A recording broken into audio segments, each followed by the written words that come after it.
마이크가 문제가 있네. 네. 아, 스님, 저쪽에도 이왕 그런 거저 불 꺼졌어요, 저기. 우리 저기. 부처님, 약사열의 부처님 위에도. 조심하시고.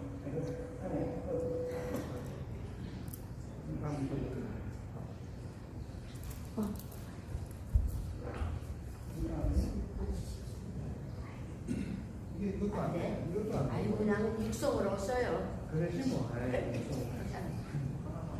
하나 돼?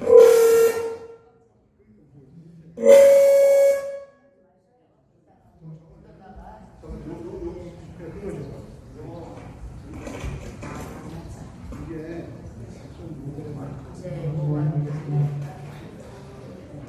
되게 되는 데가 그냥 자기 안 돼. 선체로 담배만 하고 나시고 안 치고. 선체로 담배를 좀 먹는.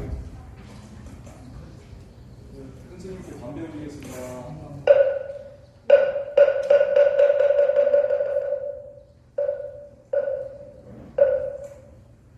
모두 자리 앉으십시오. 300년 제가 저기 오늘 소참 보면은 네, 다 생각합니다.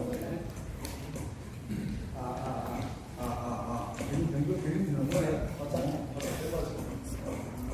이 써볼까? 한번 다시 가서 이거 어떻게 쓰는 거지? 이거 뒤에서 쓰는 거지? 그래요? 한번 다시 해봤어요? 돼요? 되네. 그렇게 되는구나. 근데 저기 입장했구나.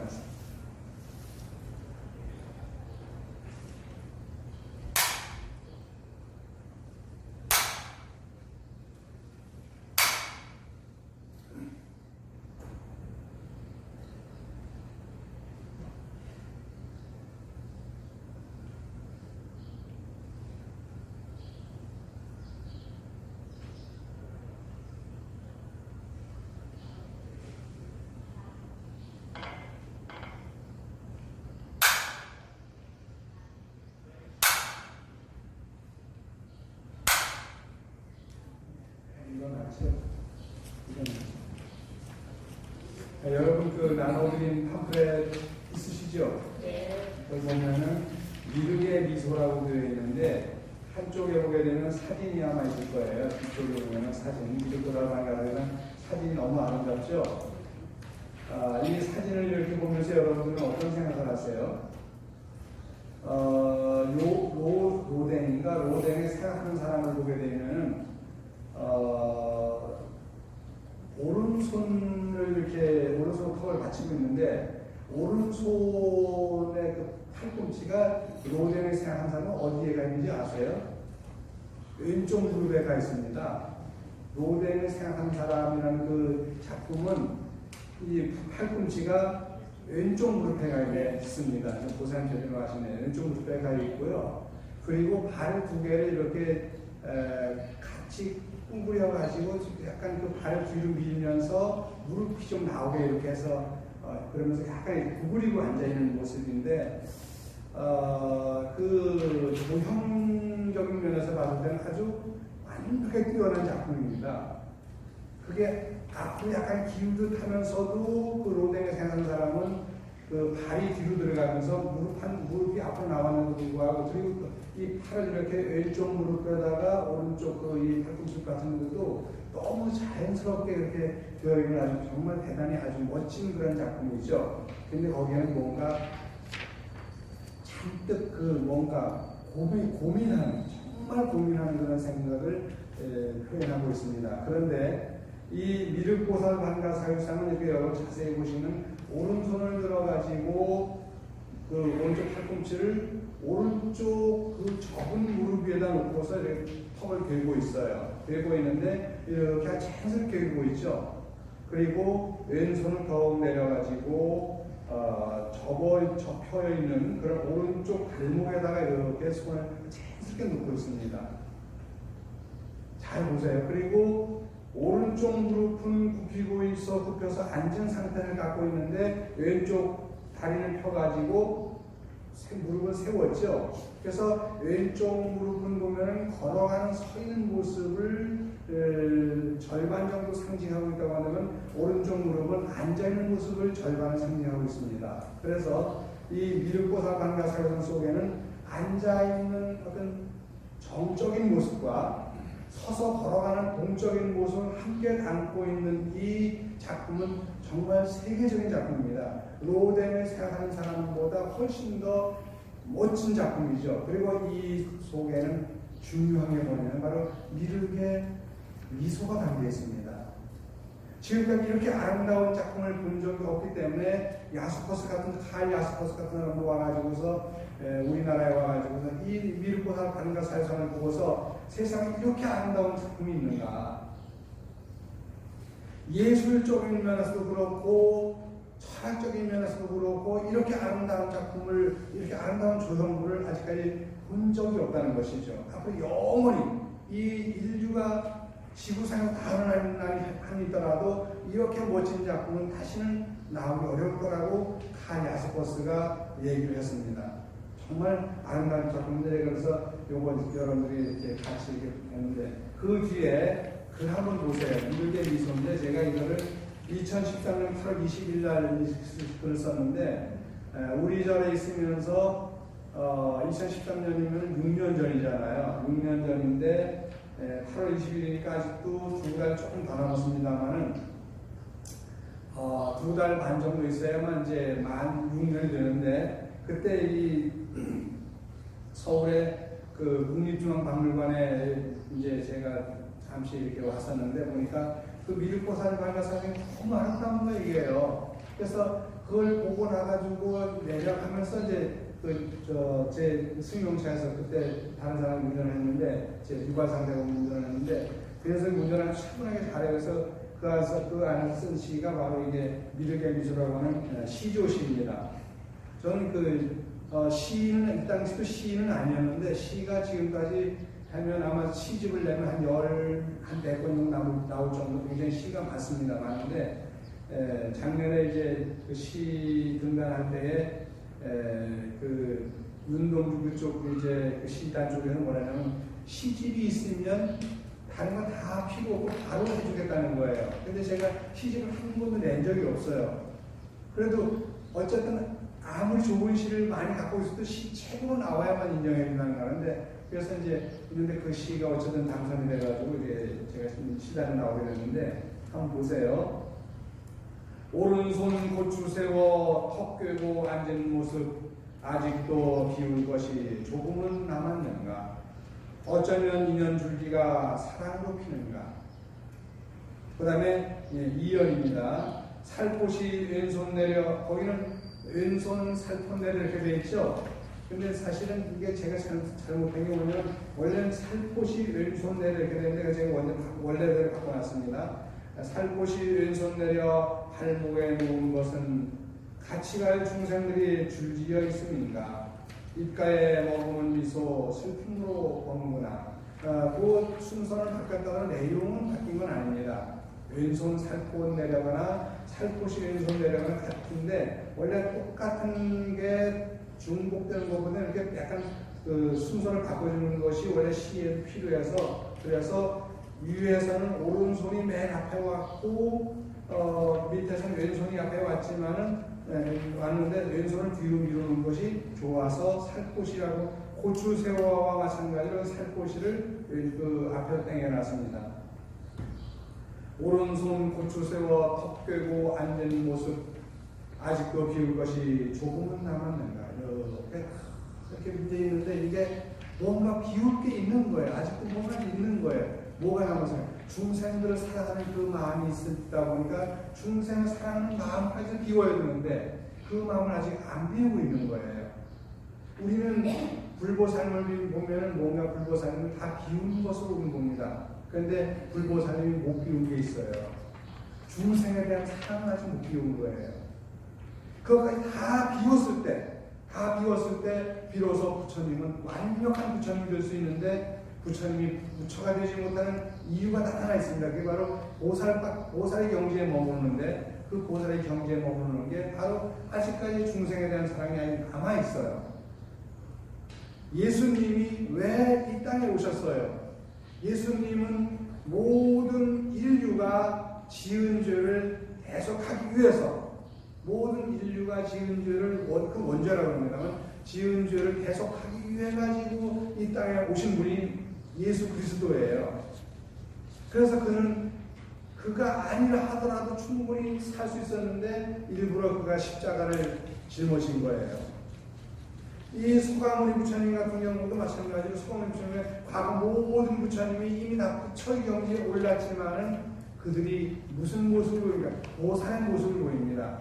가운데 보신 분이 석가모니 부리지만 우리 곁에 오셨던 분은 석가모니 부처님이면 이분이 지금도 우리 곁에 나타나는 모습은 석가모니 불로 나타나는 것이 아니라 관세음보살의 모습으로 나타나고 지장보살의 모습으로 나타납니다.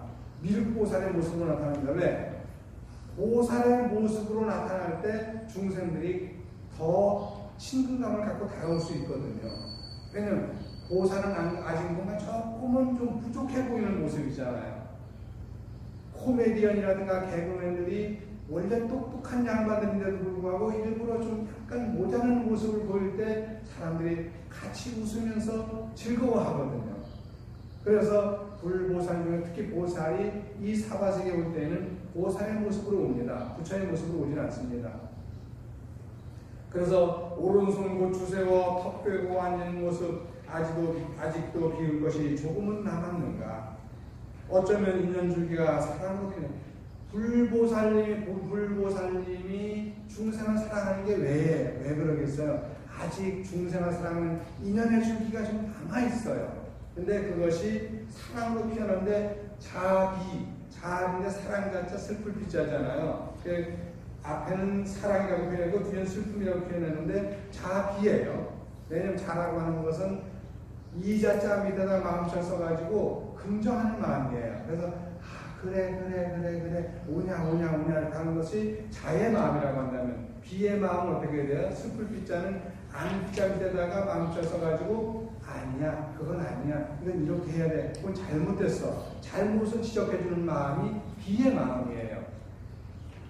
그래서 어떤 쪽에서는 자의 마음보다 더 큰 것이 비의 마음인데 지금 학교에서는 어떤 일이 벌어지는지 아시죠? 지금은 옛날에는 교편이라고 해가지고 선생님이 책지를 들고서 아이들에게 사랑의 매를 때리는데 지금은 그게 금지가 됐습니다. 특히 금년도부터 지난 봄부터 앞으로는 사랑의 매를 들 수가 없게 되어 있습니다. 네, 그걸 때리게 되면 그는 아동폭력으로다가 구속이 돼요. 금년 봄부터 그렇게 됐어요. 그게 법 통과는 통과는 아니겠는데 곧 될 겁니다. 왜냐하면 국회가 열리지 못해가지고 아직 통과는 안 됐지만 그게 거의 그렇게 될 거예요. 그런데 지금은 아이를 학교 선생님이 회초리를 들고서 못 때립니다. 저는 어렸을 때 저도 우리도 보면 이렇게 손바닥 내밀어 그래가지고 자루나 손바닥을 때리고 그랬어요. 손바닥을 이렇게 납작한 쪽으로 때리면 덜 아픈데 세워서 때리니까 아프더라고요. 어떤 선생님 보니까 세워서 때리는데 얼마나 아픈지 이게 자를 세워서 때리잖아요. 아프거든요. 그런데 그렇게 눕혀서 때리면 손바닥이 부딪히는 소리는 큰데 실제는 덜 아프거든요. 그렇게 해서 사랑의 매라는 것은 하나의 어떤 상징이지 그렇게 아프게 때리는 게 아닌데도 불구하고 요즘엔 그거를 왜 내 귀여운 아이를 갖다가 때리냐 이래가지고 이제 학부모들이 들고 일어나가지고 사랑의 매를 들 수 없게 돼 있습니다. 그냥 자비에서 비의 마음이 앞으로는 사라지게 돼 있어요. 그런데 어쨌든 불교만큼이라도 비의 마음이 남아가지고 잘못된 것을 바르게 지적할 수 있고 정말 따끔하게 때로는 이렇게 내도줄 수 있어야 되는데 앞으로 그게 어렵습니다. 두 번째 보겠습니다. 살포시 왼손 내려 발목에 놓은 것은 발목에 놓았지 않습니까? 그렇죠? 왼손 다 내려가지고 오른쪽 접은 발목 위에다가 놓았습니다. 같이 갈 중생들이 줄지어 있으니까 손을 왜 내렸을까요? 손을 들고 있는 것은 상구볼이라고 해가지고 부처님 깨달음의 세계를 구하기 위해서 손을 위로 올리고 있지만 이게 그것이잖아요, 이거죠. 그런데 손을 밑으로 내린 것은 중생을 교화하기 위해서 어루만지고 손을 내리는 거예요. 그래서 내린 손은 그렇게 중요한 겁니다. 살포시 왼손 내려 발목에 놓은 것은 같이 갈 중생들이 줄지어 있음인가. 입가에 머금은 미소 슬픔으로 번거나. 입가에 그 머금은 미소가 정말 사랑으로 머금은 미소가 아니라 이것은 슬픔으로 머금은 미소라는 거죠. 여러분 이 보살따라 보면 그게 생각이 떠오릅니다. 여러분 저같이 아주 그 감성이 아주 무디고 아주 그 고목처럼 딱딱한 그런 저도 이렇게 느끼는데 여러분들은 더 잘 느끼실 거예요. 왜냐하면 남성들보다 여성들이 감성이 몇 배 풍부한지 모르시죠? 일반적으로 남성들과 여성들의 감성이 5배 이상 풍부하답니다. 그런데 여성들이 그 감성을 다 풍부한 감성을 다 표현하지 못한 게 왜냐하면 너무 살림살이에 찌들다 보니까 그런 거예요. 아이 키워야지, 남편 또 친구를 해야지, 시어른 다 모셔야지, 일을 하다 보니까 자기의 감성을 충분히 살 수 있는 그런 기회를 다 박탈당하는 거예요. 특히 조선시대에. 근데 지금은 여류 화가라든가 여류 작가 이런 분들이 정말 풍부한 감성으로 많은 시를 쓰고 작품을 만들고 이렇게 합니다. 그런데 일반적으로는 감성이 지성보다 뛰어난 게 여성이 남성보다는 감성이 5배 뛰어나고 지성은 비슷하답니다. 지성은. 그러다 보니까 여성들이 아무리 작아도 아무리 어려도 그 어린 딸내미 한 2-3살 된 딸내미에게서도 아빠가 그 어린 나이 딸내미에게서 뭘 느껴요?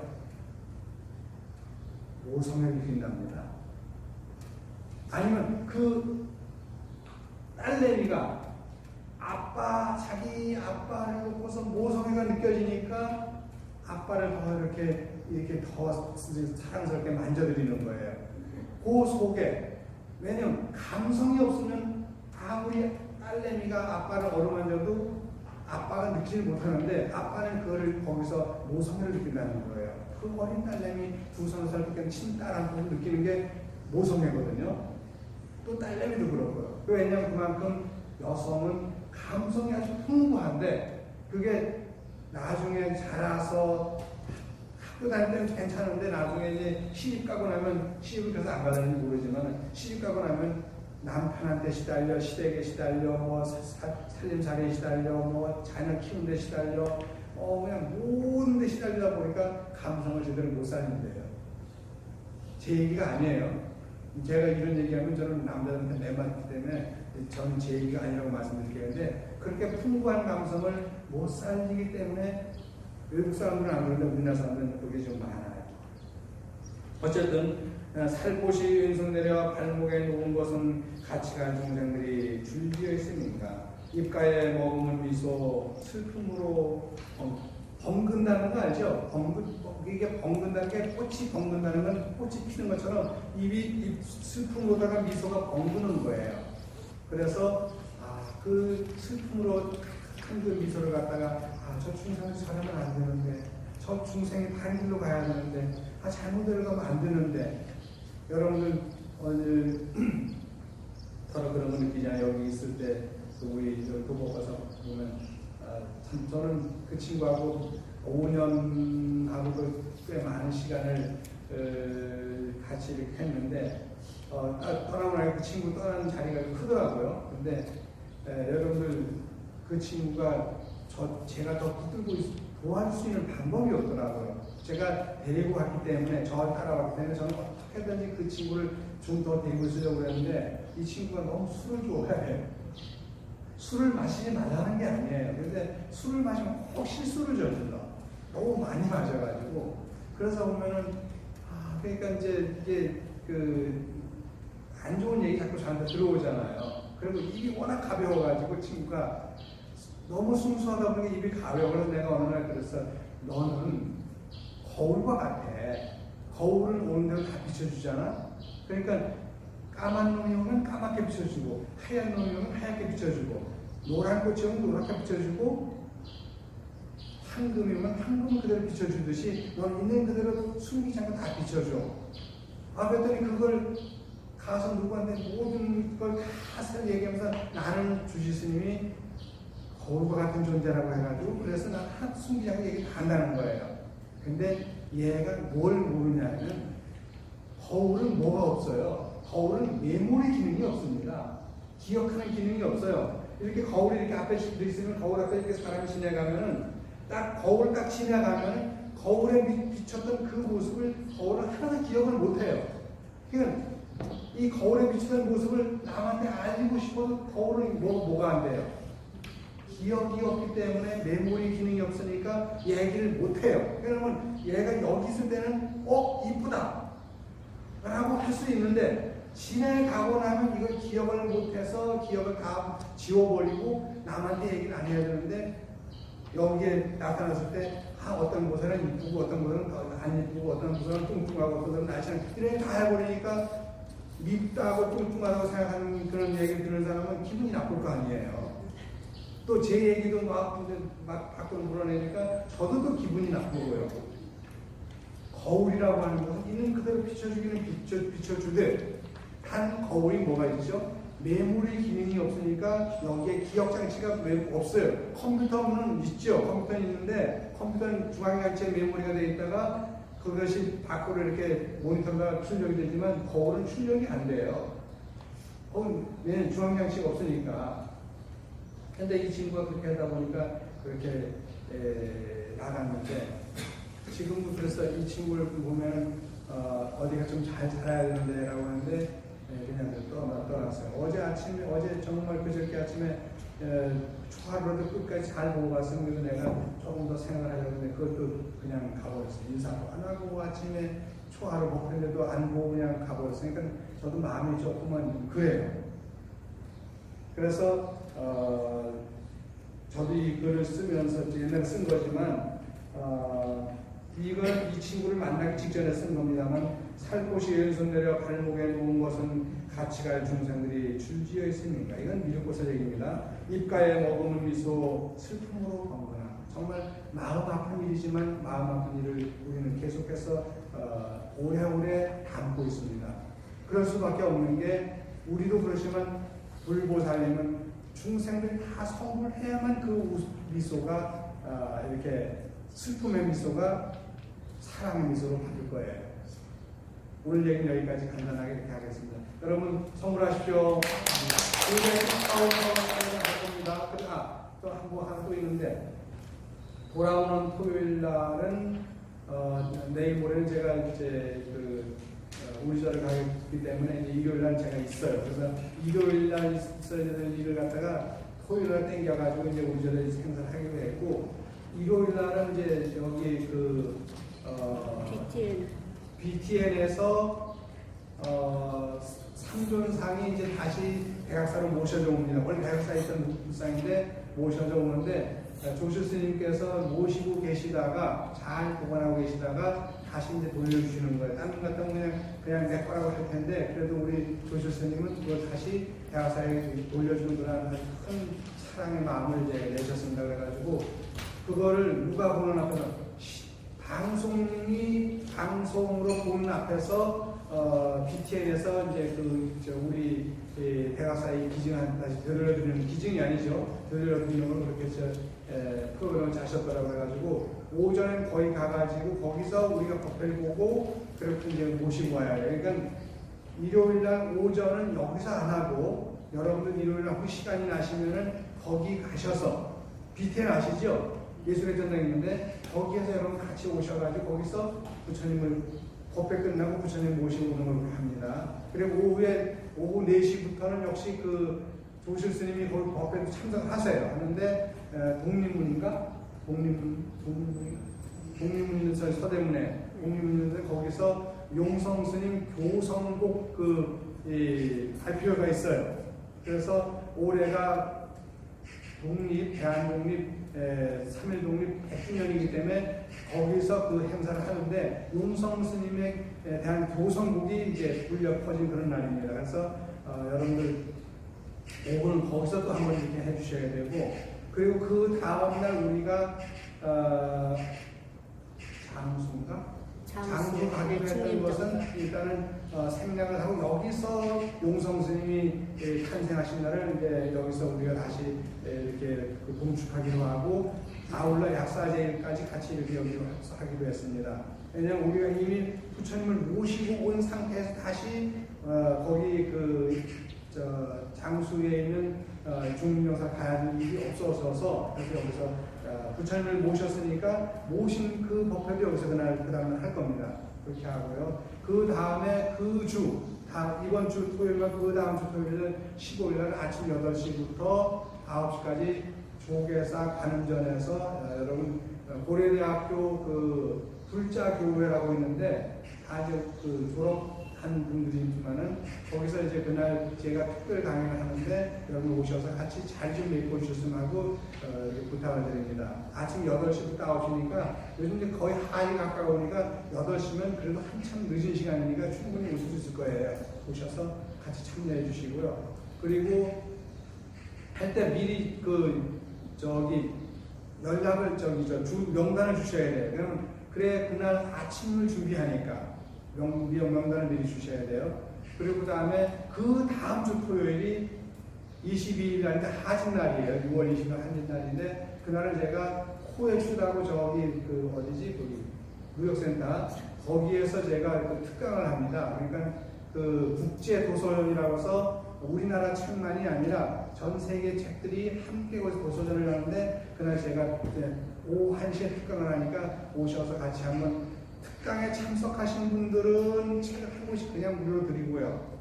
그리고 특강 다 끝나고 나서 이제 사인을 하는데 사인회도 여러분 같이 좀 참석하시기를 드리겠습니다.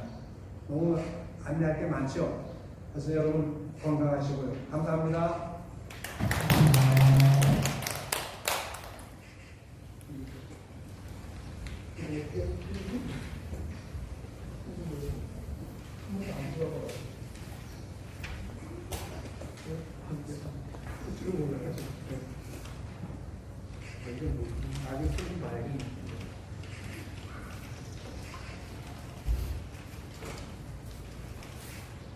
봉성하겠습니다. 저기 살 보실 거죠? 네. 살 보시면서 보살님 보고 기도 식사 기도를 할 때 뭐 하나 이따가 맨 앞에 있나? 이거는 이 애쓰신 분들과 이 공양을 만드신 이 공양을 만들었잖아요. 그렇게 해주시면 좋겠어요. 육성으로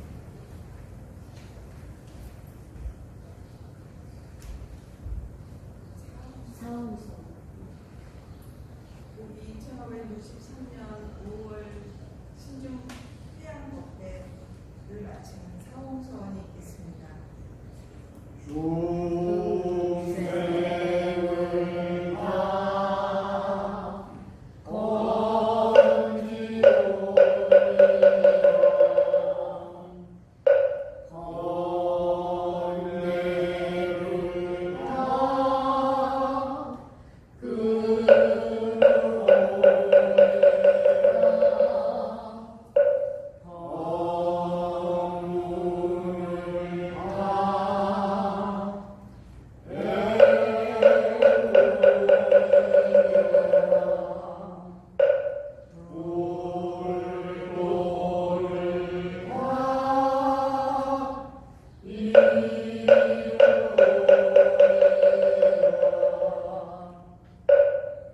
이어서 사례가를 부르고 공양 기도가 있겠습니다. 모두 마주서 주시기 바랍니다. 몸은 비오리 자리에서 헤어지지만 마음은 언제라도 떠나지 마세. 거룩하신 부처님을 항상 모시고 오늘 배운 높은 법문